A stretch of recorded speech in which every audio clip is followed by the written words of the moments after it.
Ladies and gentlemen, welcome to the Efficiency Equation podcast. We've got the host, Konstantin right here. Konstantin, I see you wearing a t-shirt that I haven't seen you wear before. So why don't we start off by talking about your t-shirt? Hello, everybody. So this is our Prove It 2025 t-shirt that we used at the Prove It 2025 conference. And since the conference was such a success, we were excited that this is no longer a one-time deal that was just for the conference. Now we're proud to wear it and talk to people whenever they have questions. So at the conference, we presented the idea that production operators, quality managers, production supervisors, and plant managers could all be talking to their factory in real time, communicating with real-time data. And the way to run the factory in the future would be just that, cutting out all the unnecessary preparation steps. So we're thrilled to be saying, talk to your factory. Yeah, and the good news is that this is exactly what we're going to go into. So if that sounds intriguing for you, then good news, because this is exactly what Konstantin is going to dive into. So today specifically, what we want to help you understand and see better is what plant managers need to know about AI, specifically chatbots and the technology around chatbots when it comes to running factories. Okay, so Konstantin, I know you've got 5 things lined up that every plant manager needs to be aware of when it comes to AI and conversational technology. Why don't we start by outlining those 5 things? So if I were to talk to a plant manager right now and they'd ask me about this AI chatbot technology, I'd tell them, number 1, you must get this technology in front of your people. This is production operators, middle managers such as QC managers and production supervisors, any of your directors of operations, and the plant managers themselves. Why? Because your competition is already getting that technology, and it actually streamlines any training issues, and it improves your OEE and other KPIs such as right first time and on time and in full. So if you are not doing this, your competition is doing this and you're staying behind. Number 2, the best chatbots are not the same as the copilots that you have seen already. So we're not talking about Microsoft Office Copilot, none of that stuff, because that stuff talks to your static documents. And we're talking about communicating with real-time data. There's a big difference. And what's even more important is that the best AI chatbots have AI agents built in. And those AI agents scrutinize your data even when nobody's chatting with them. So this is a huge deal. And that's the point number 2. You have to get this, but be mindful that this is not the same as your generic copilot. Point number 3, the cost of all this is not that high actually. So best of the breed AI chatbots give you subscription terms that range anywhere from a few thousand a year to maybe 10 or more thousand a year. And that should be something most manufacturers are able to afford. But there are actually 3 components in the cost. So whatever this technology is, whoever you get it from, it's not going to break your bank. But then you're also going to pay subscription to the large language models, to companies like OpenAI, Microsoft for Microsoft Azure, Google for Gemini, all of those. I am using those technologies right now. And I can tell you that in February, I have spent 57 million tokens, and the charges are very low. They are less than $100 low. So yes, there is that additional cost, but every month, the cost of the large language models is going down. So as you're thinking about this, the unknown, the uncertainty about subscribing to those services will definitely not break your bank.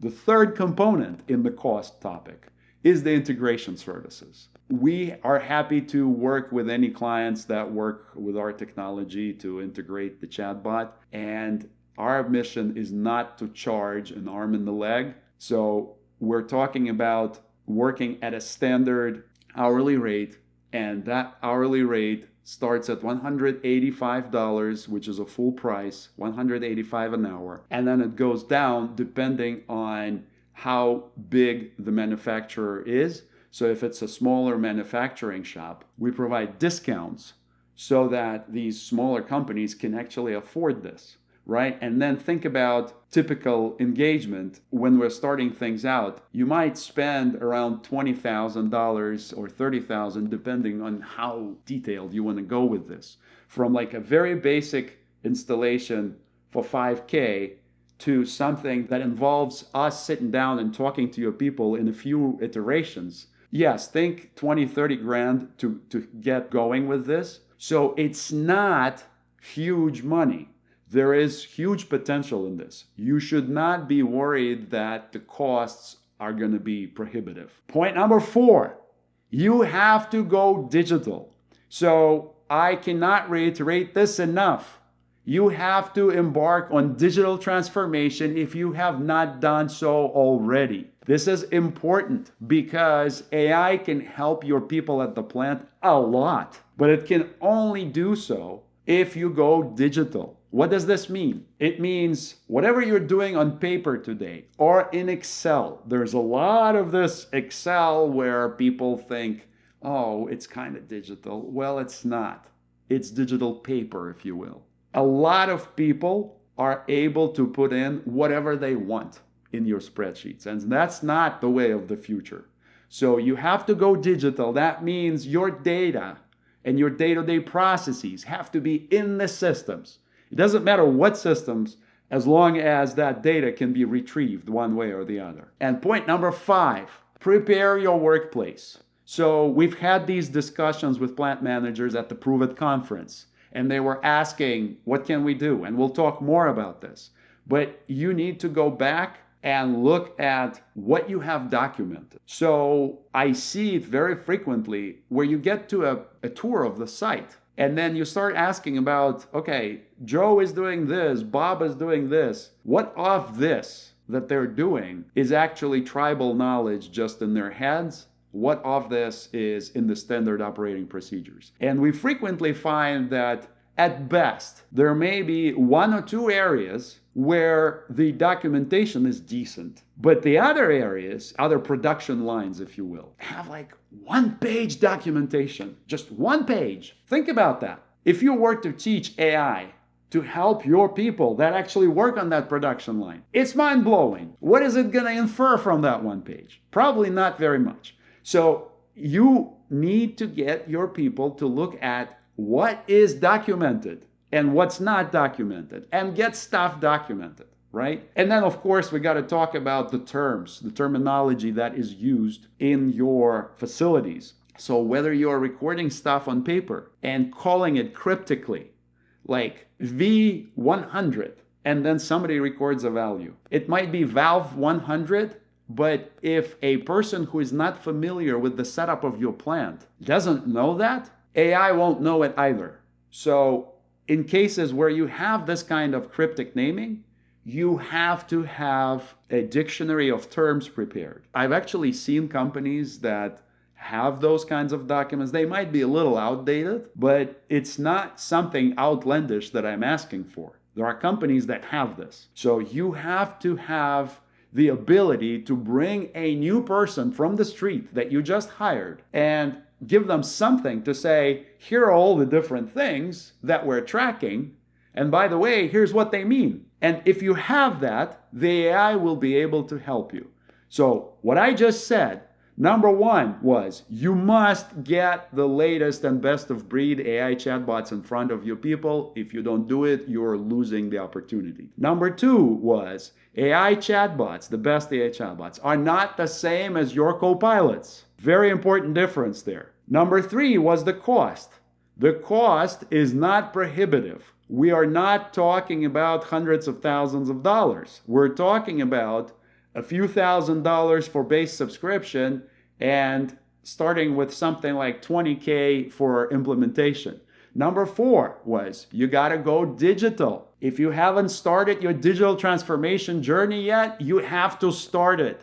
Otherwise, you're missing out big time. And number 5, you got to prepare your workplace. You got to document stuff. If it's not documented, AI cannot help you. So get going. Ask your people today, what needs to be documented? If you hire that young kid from the street and say, okay, he's going to intern here, and he needs to understand what are all the things that we're tracking. That's a good start. Do that. See how much that kid understands. Maybe that kid should point out all the things that are totally unclear, and then the experienced guys will help collect the information and get it written down. That's your start right there. Those are the 5 things every plant manager needs to know now. Awesome. Konstantin, I love these points. And I'm going to be the worst co-host ever because I'm going to be the devil's advocate. So let's dive into each one. And I'm just going to try to challenge you on every single one of these, okay? So first off is that fact or the notion that you have to have the latest chat technology running in your plant. Why is that? Why do I need the latest, flashiest, and shiniest thing? It's very simple because technology didn't come here overnight. If you install something that's been developed 5 years ago, there were these other chatbots. And if you remember, there are some websites that still use them, and they try to use them in the customer service kind of space or technical support, where a person wants to get help. They engage with this chatbot, but the chatbot can only answer predefined questions. Today, in 2025, you do not want to deal with those chatbots because those chatbots, I've dealt with them with airlines and with a lot of different B2C services. They're aggravating. If I come to ask a question, that means that this question is not your typical run-of-the-mill simple question. If it were simple, I would have figured it out myself. So if I'm coming to ask something, and yes, I'm a smart guy, I'll ask something that I can't figure out myself. So your chatbot better be able to answer me. And if you use old, outdated technology, you will end up aggravating your users and you will fail. They'll say, this doesn't work, I don't want to turn it on. That's one thing. The other thing is these chatbots are not created equal in terms of their ability to be proactive. So again, you have operators that are not always trained very well, to say the least, right? And we all know how this works. Your best trained operators do not want to work inconvenient hours. So usually what we see is the most trained workforce picks the convenient hours and they work during the day. Then the least trained workforce comes to work at night, not because they choose to, because the good spots are already taken. So now at night, your plant is not fully staffed. And we have just the critical personnel that's needed to run the plant. So these people, these guys and gals, don't have too many other people to ask when they have a question. So you have to get this technology that's going to give them timely and accurate information. And it's not some kind of silly information that they could figure out quickly themselves. It's got to be something real time. So we're talking about, yes, we're able to talk to static documents these days. And so if you have any of these SOPs with troubleshooting information, we need to be able to give them just what they need right away, without them having to go find that binder on the shelf somewhere, flip through the pages, and figure out what document they need to look at. But then at the same time, that's not enough. You need to be able to have technology that tells you, hey, my press 103 has an issue right now. You need to look there because the performance has been declining, and it will show you the historical trend over the last so many hours. The old chatbots don't do that. Now imagine your competitor gets all of this and you don't. Okay, help us understand, where is this technology today? So where is the average manufacturing chatbot, and what is considered like top of line in terms of capabilities? There are a few different angles to answer that question.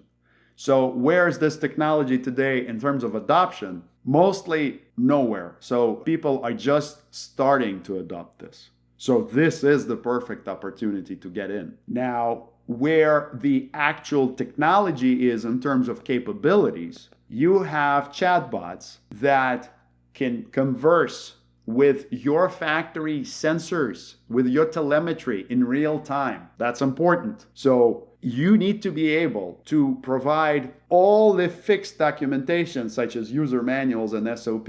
That's already a given. That's what every one of them should have. Besides that, the chatbots must be able to converse with your real-time data to provide meaningful real-time insights.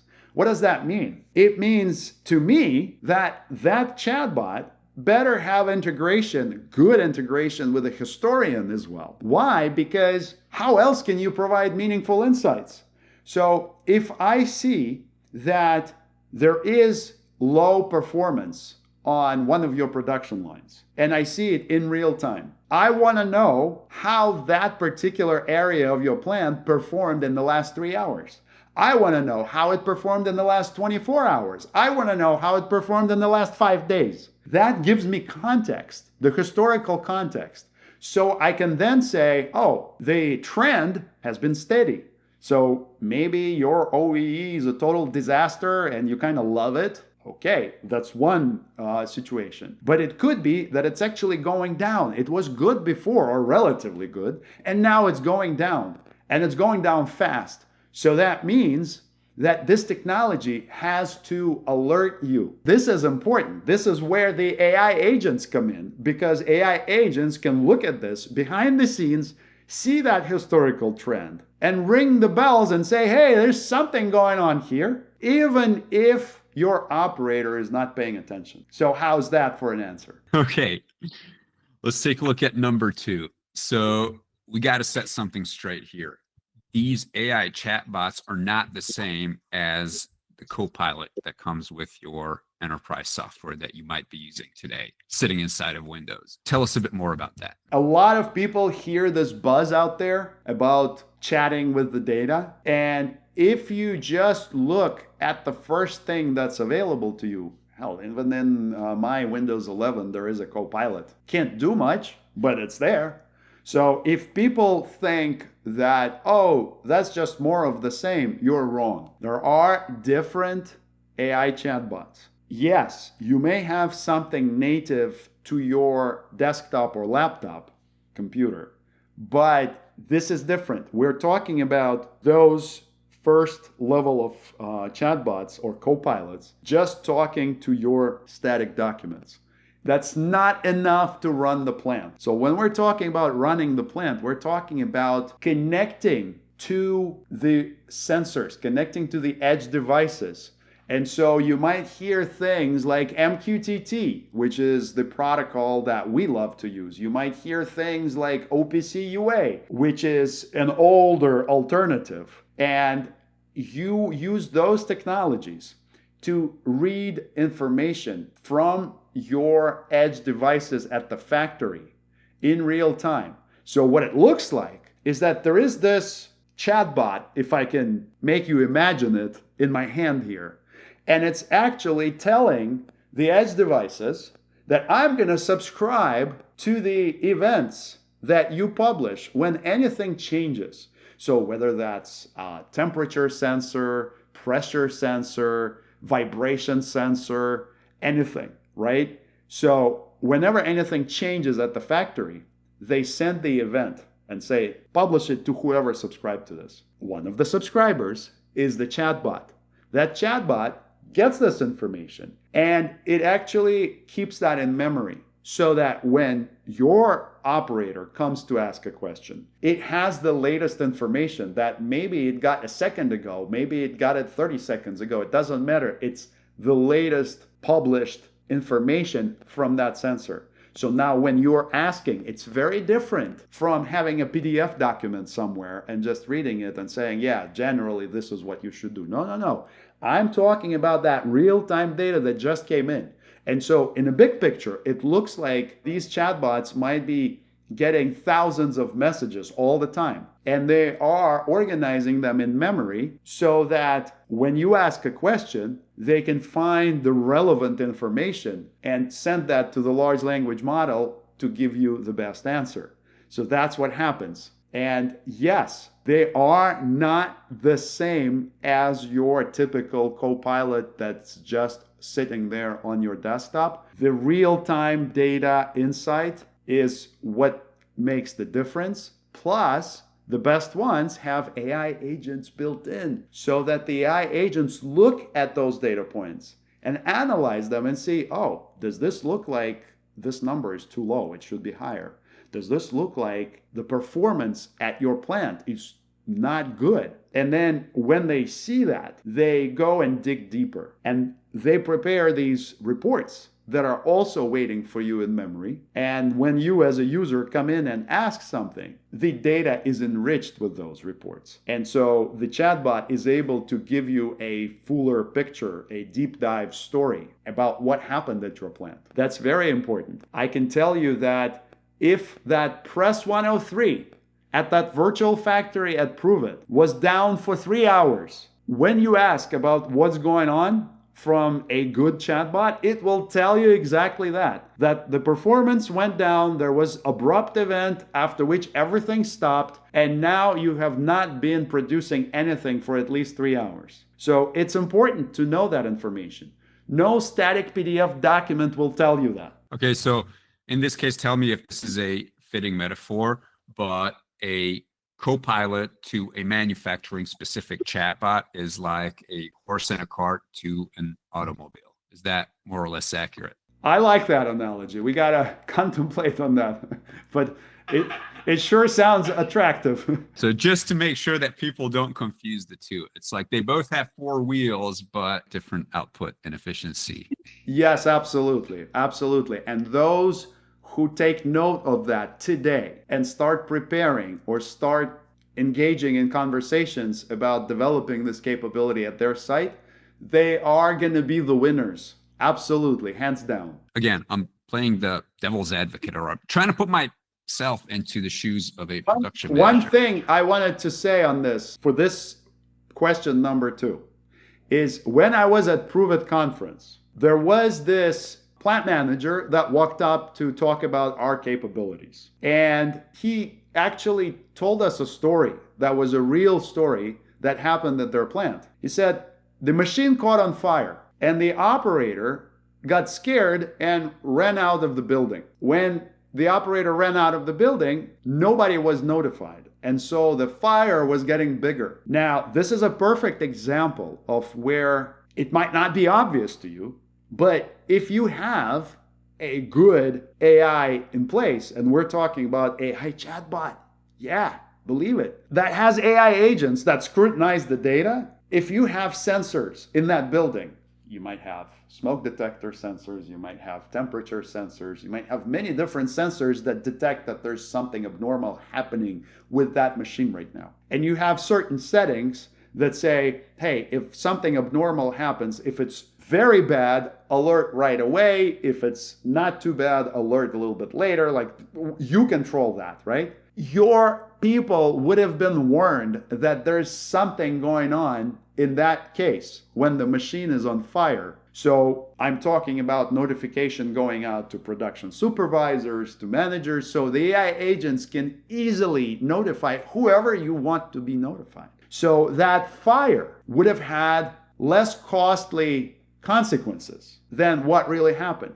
So this is a perfect example for why these chatbots are different from your typical Copilot. Of course, if you had your normal office Copilot that talks to your documents, it wouldn't have helped you in this situation at all. So this is important. We're talking about real money lost like this when your factory goes on fire. So yes, you want the capability with the AI agents built in so that the right people are made aware that something is going on. And you don't even have to have something as dramatic as a fire, and you can still metaphorically set your money on fire if you're not notified on time about the critical event. Now, as for setting money on fire, point number 3 is cost, and you went pretty deep into this, that it doesn't cost an arm and a leg, and it certainly costs less than stuff going wrong and you not noticing it in time.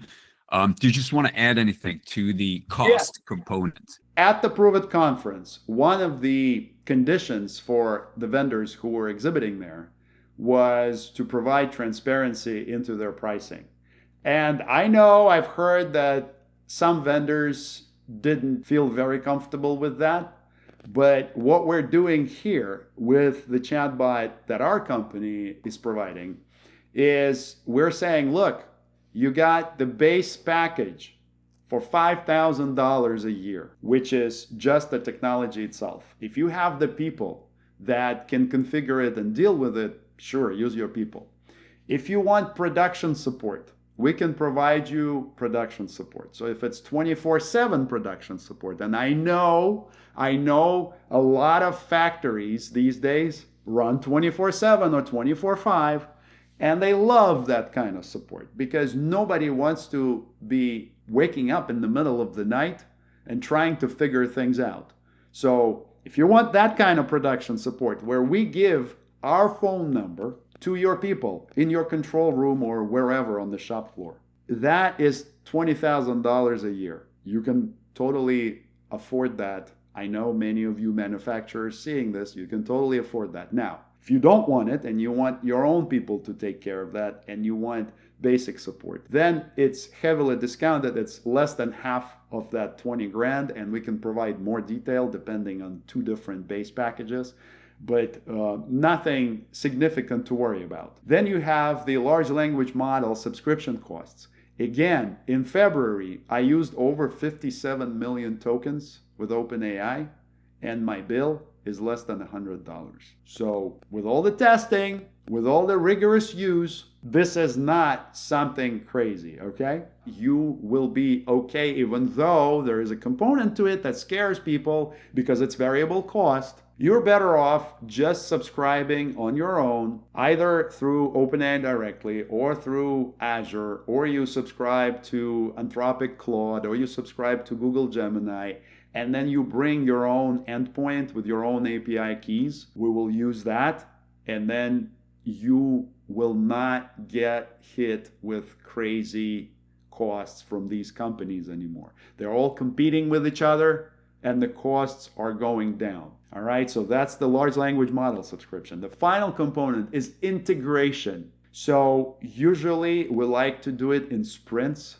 with the Agile methodology. And so you can start small, see that you're getting a lot of value, and then go with incremental sprints. And so what we're saying is you should expect 20 to 30,000 if you have a nice sizable chunk of work for integration. The base package itself is quick to install, but then you got to think, okay, you need a partner to sit down with your people, walk them through the different use cases so that they provide the necessary information that needs to be loaded into this technology. And I am talking about all the documentation, the dictionary of terms, the general understanding of how all the data flows. So that's there.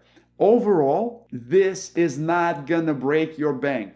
This is not hundreds of thousands of dollars of investment. So that's what I wanted the plant managers to take away about the cost of this thing. So I'm a plant manager and I'm listening to you. And what I'm thinking is that, hey, we have a manufacturing execution system running at the plant. Wouldn't it be logical that whoever provides that technology would just put a chatbot on top of that, since they already handle all the data and the sensors and whatnot in the factory? So why don't I just wait until they give me that technology?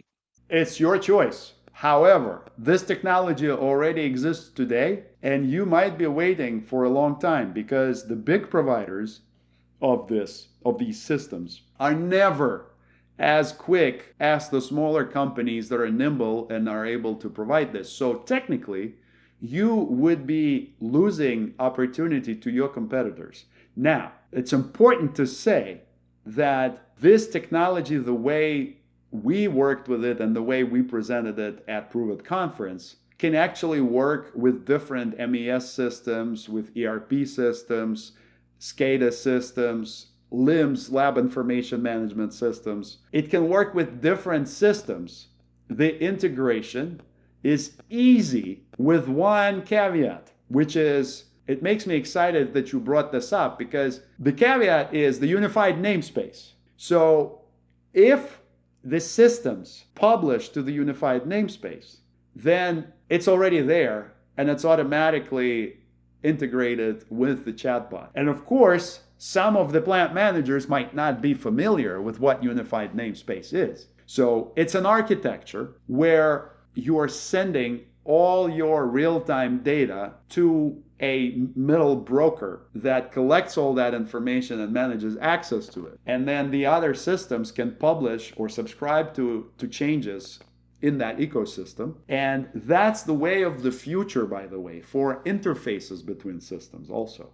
So a lot of Industry 3.0 companies have point-to-point interfaces between systems. But now if you think that you have a broker in the middle that has all this information, then your MES system, whichever MES system you have right now, just needs to publish its data to the unified namespace. Then from the unified namespace, you can create dashboards, you can feed other systems, but the AI chatbots will also pick it up there. And so if you don't have a unified namespace right now, it's your perfect opportunity to partner with somebody that can actually install it for you and educate your people on all the benefits of this. So I know that we would be happy to work with some of the customers locally in the US on the unified namespace, but depending on the size and complexities, there may be other partners of ours who we can recommend that can help out. And in other countries, like in Latin America, we have partners that we can recommend that can help you deal with this. So this doesn't have to be a one specific company installs unified namespace for me. No, there are many people who can do this. But once you have it, you can now have all these sources of information, all these systems feeding into it and feeding from it. And that's where the magic happens, because unified namespace will contextualize and prepare all this data that is necessary for AI to understand. But it's also, if you want to try to picture this, like what does it look like? Data in the unified namespace basically gives you a cross-section of everything that's going on at your plant in real time right now. And it changes all the time. So that's why you attach a historian to it. And the historian historizes the unified namespace data. And then the chatbots, they can chat with everything in real time, plus whatever is in the historian, and you win. That's all that you need. It can be your own old MES system, as long as you get that guy named Joe to program that MES system to send data to the unified namespace. That's all you'll ever need. I love this because it's a good segue into point number 4, which is going digital. Yes. So going digital is very, very important, because if you don't have anything in any system, doesn't matter how bad the system is, you can always find some consultants or some people in your company that can write some code and publish the data out of it. And once it goes out, you can stick it into the unified namespace, and now you can have the AI talk to it. But if you have your information on paper, and I see a lot of it in 2025, people still walk around with clipboards and they write down stuff in the pre-printed forms. What do you do with that? So yes, you can say, oh, I'm going to scan that and maybe the clever AI can figure out what's in there. But guess what? No.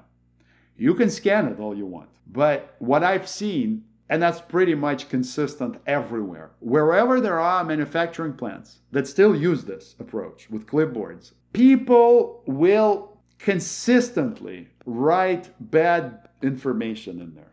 So they might do, 75% of it correctly, and then the other 25% either not captured, or they'll put in something in there that's hard to recognize, not very legible data. This is a very, very common pain. Whenever they capture something by hand, you can't validate what they're putting in.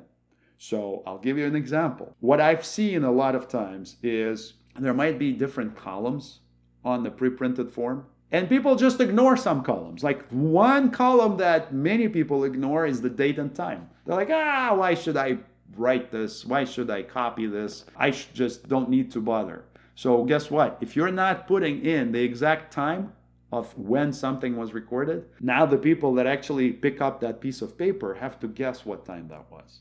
And when you deal with recording time sensitive data, it's very important to understand when that event occurred, down to the minute and the second. So that is skipped. Now, people might skip some other fields that they deem unnecessary, or they might write comments into the numeric fields. So if your system doesn't expect text comments to be there, it will not deal with this in any nice way. So that's why you actually don't want this. People can write in whatever they want. There's no validation. When you have it in the system, now that system and the system designers are responsible for making sure there's at least basic validation, that there's no duplication of records, that if it's a numeric field, then a numeric value goes into it. Things like this.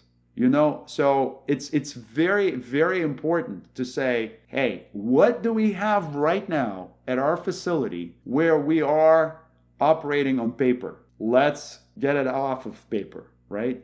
But a lot of people go from paper to Excel.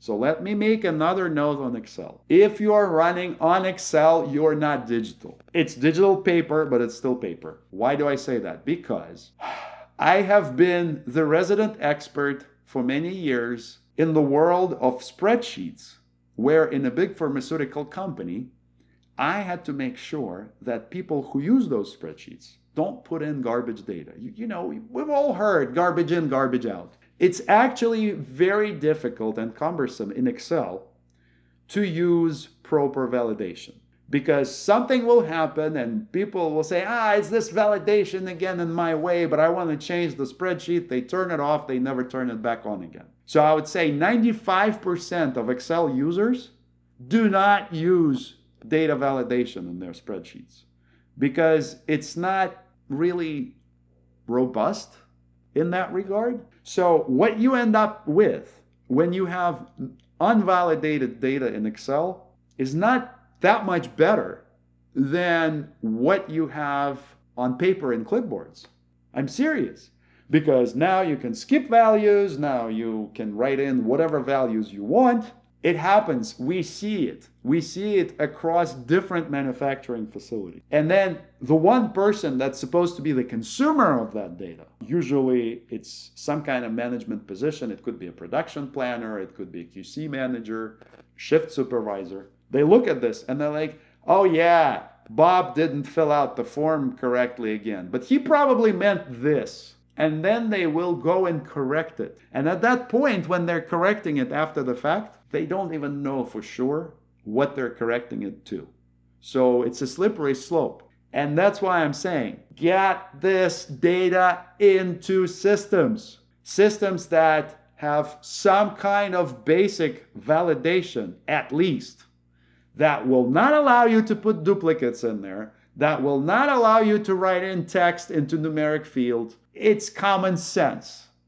Get it under control. Now, when it's in those systems, the next step would be to say, okay, maybe we can now dump it to the unified namespace and make it available to the AI to consume. But that is a necessary step. It doesn't just happen overnight where you had some paper process and now the next day AI knows about it and is happy to answer questions.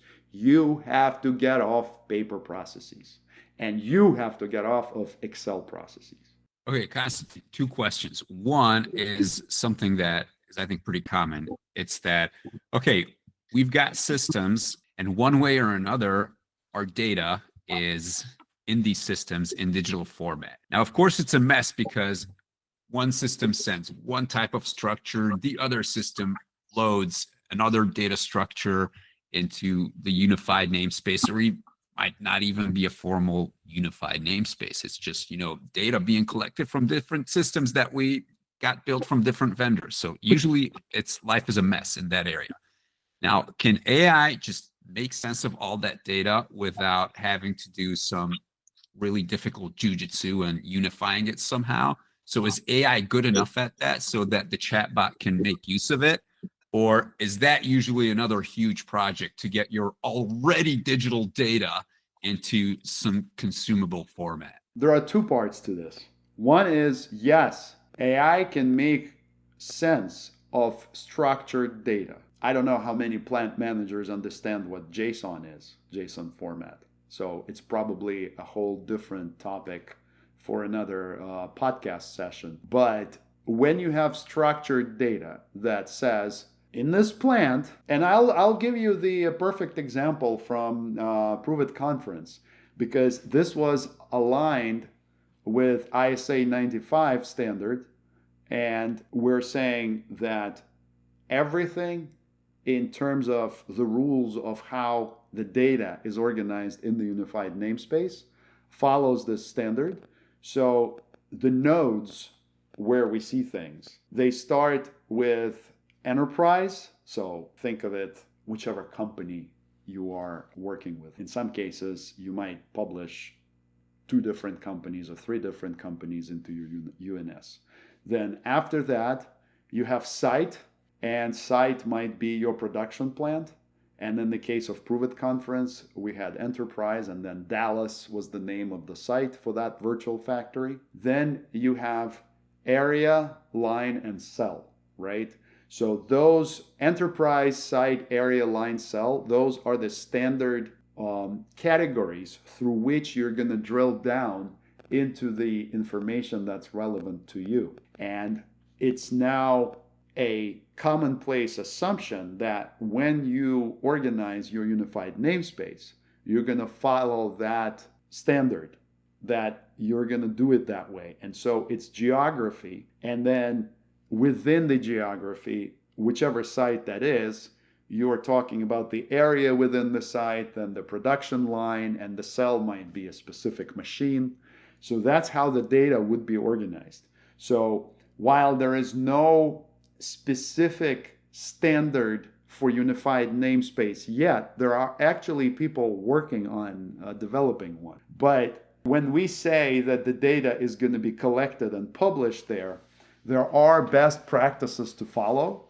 And so this is where I get back to, if you hire the right partner to help you along this journey, you're going to be okay. Because people didn't come up with this idea overnight. So there are best practices to do this, right? And so if the people that are making this data available from your systems into the unified namespace follow these guidelines, then it's already going to be organized a certain way that lends itself nicely to AI understanding, and most importantly, to your own people's understanding of where to look for everything. There is guidance on the different levels of the hierarchy, where you stick stuff.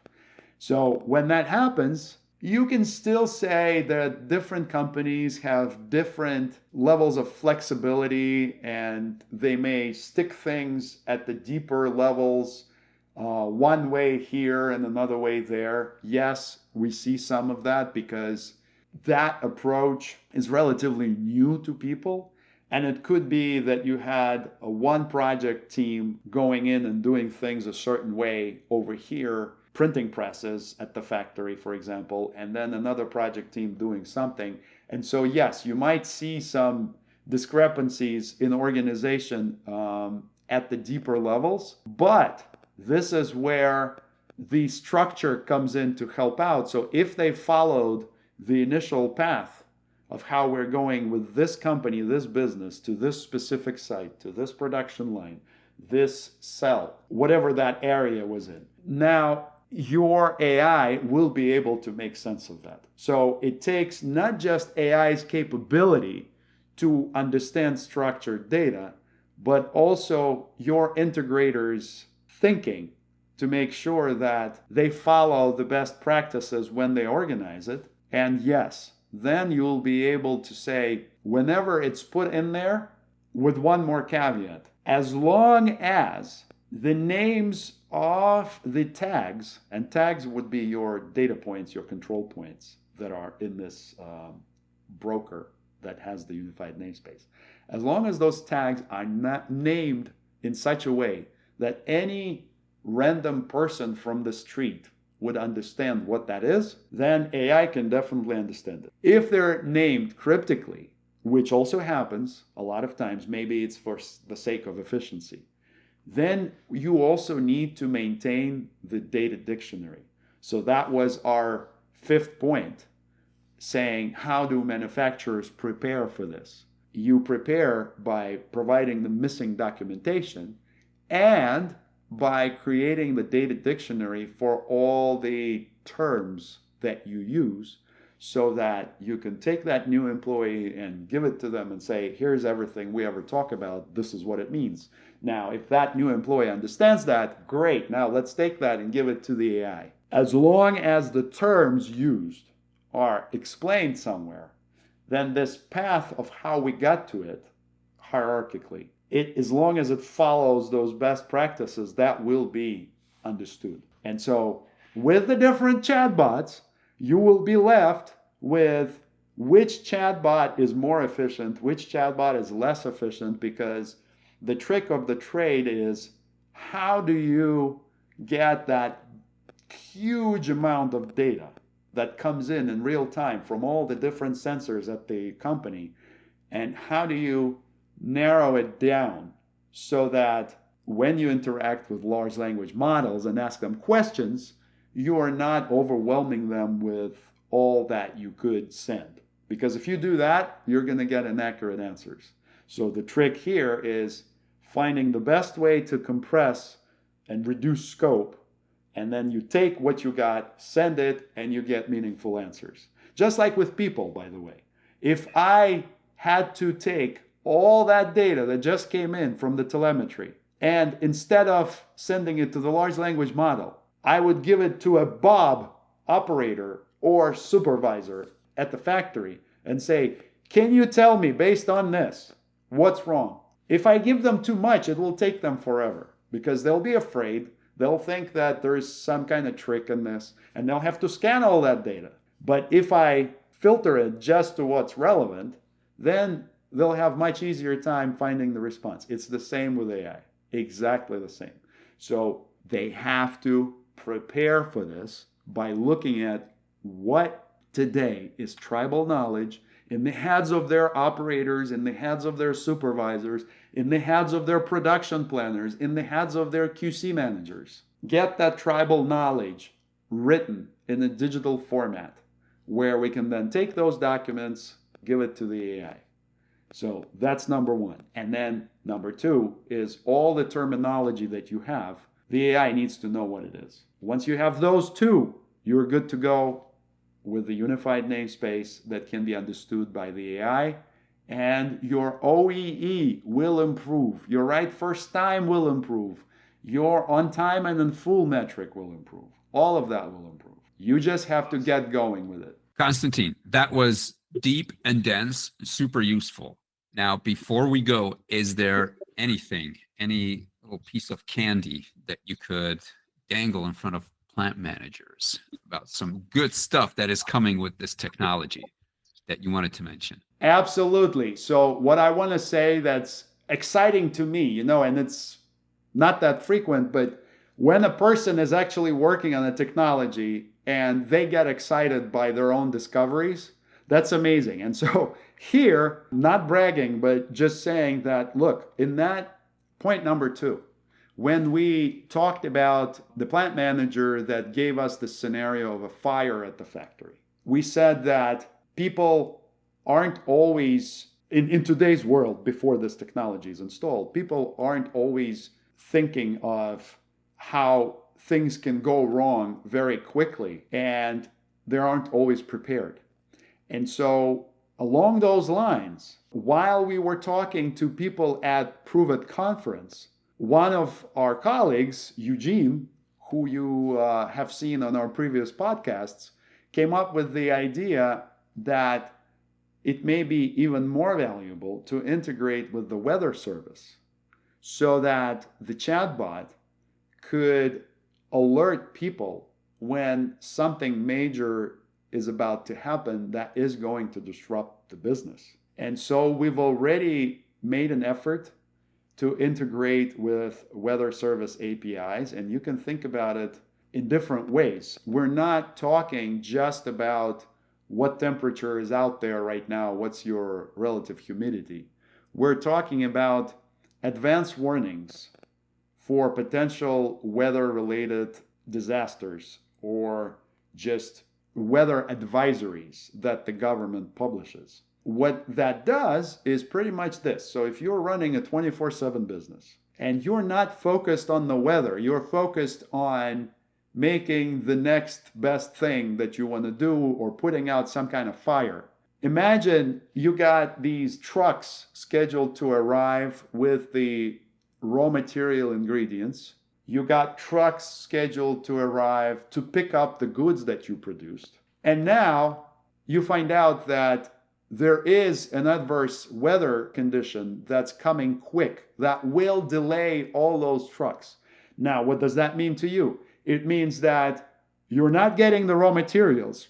Okay, so maybe you have some in stock on site, but nobody is coming to pick up that product. This is even more critical because we have some clients that operate just in time. And so in just in time model, you want to free up that storage capacity so that you can put the next thing in there, the next product. And if the truck doesn't come to pick up this, then you are creating a bottleneck. And depending on your facility's layout, you may be at a traffic jam scenario very quickly. So what is happening now is we're putting the weather alerts into the AI agent capability. So the AI agent inside the AI chatbot can warn you that something is coming. You better change how you schedule your order pickups, your production, things like this. So it matters. Weather has good capability to disrupt businesses. And we want to make sure that people that work with us at least have a peace of mind that when the next disaster comes, they're going to get a heads up before it is actually hitting their specific area. And so, yes, we are able to get down to specific coordinates of where the customer's site is located and be able to say, is it within that general region that the government has just identified with the latitude and longitude coordinates? So it can get very specific, and we can tell you that maybe it's not in, but maybe this area is close to you. That is very important because that will avoid unnecessary delays and unnecessary loss of productivity. Can't wait for what more is down the road. Konstantin, this has been an awesome episode, and I'm really looking forward to our next one because I think that we'll be circling back to this topic quite often, and excited to go deeper in this episode, in the next episodes. Ladies and gentlemen, thank you for sticking around, and we will see you next time. Bye-bye. Thank you.